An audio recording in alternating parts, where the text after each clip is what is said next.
Export হয়ে যাবে। Export আমরা অন্যভাবে দেখাবো, আপনি চাইলে এইখান থেকেও করতে পারেন, এক্সপোর্ট থেকে ক্লিক করে এই দুইটা মাধ্যমে এক্সপোর্ট করতে পারেন।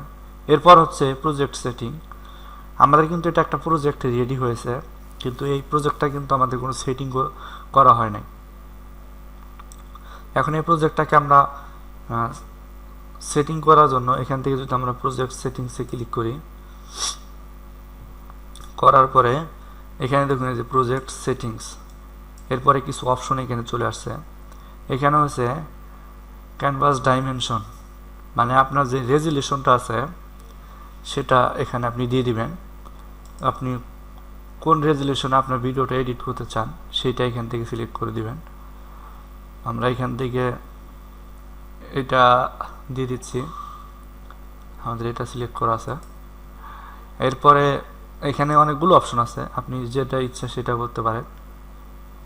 যেমন এই যে ফেসবুক কাভার ভিডিও, ইনস্টাগ্রাম, এখানে অনেকগুলো অপশন আছে, সব ফরম্যাট এখানে দেওয়া আছে। আপনি যে ফরম্যাটে আপনার ভিডিও মেক করা দরকার সেই ফরম্যাটটা আপনি এখান থেকে সিলেক্ট করে দিবেন।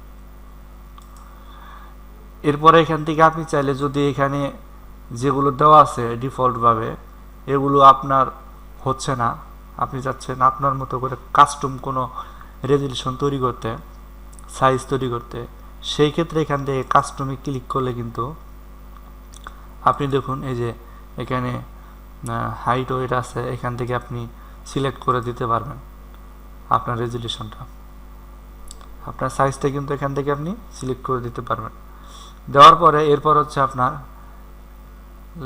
নিচে হচ্ছে কালারের জায়গার থেকে আমাদের কিন্তু একটা প্রজেক্টের ব্যাকগ্রাউন্ডে দেখুন এখানে কিন্তু ব্ল্যাক কালার আছে, আপনি চাইলে কিন্তু এই কালারটা চেঞ্জ করতে পারবেন।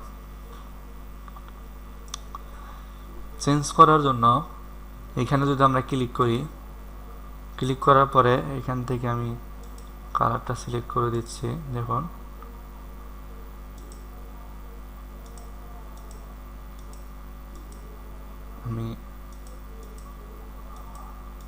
দেখুন এখানে যখনই আমি ক্লিক করি তখনই কিন্তু কালারটা চেঞ্জ হয়ে যাচ্ছে। ডিফল্টে যদি আমরা ক্লিক করি, করার পরে ম্যানেজ থিমসে ক্লিক করি, ওকে দিয়ে দিলাম, এখান থেকে কিন্তু আমরা কালারটা চেঞ্জ করে নিতে পারবো।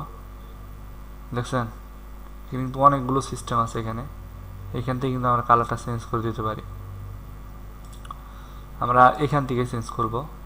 দেখুন এখানে কিছু ডিফল্ট কিছু দেওয়া আছে, এখান থেকে আপনি হোয়াইট দিতে পারেন, আপনি এই কালার দিতে পারেন।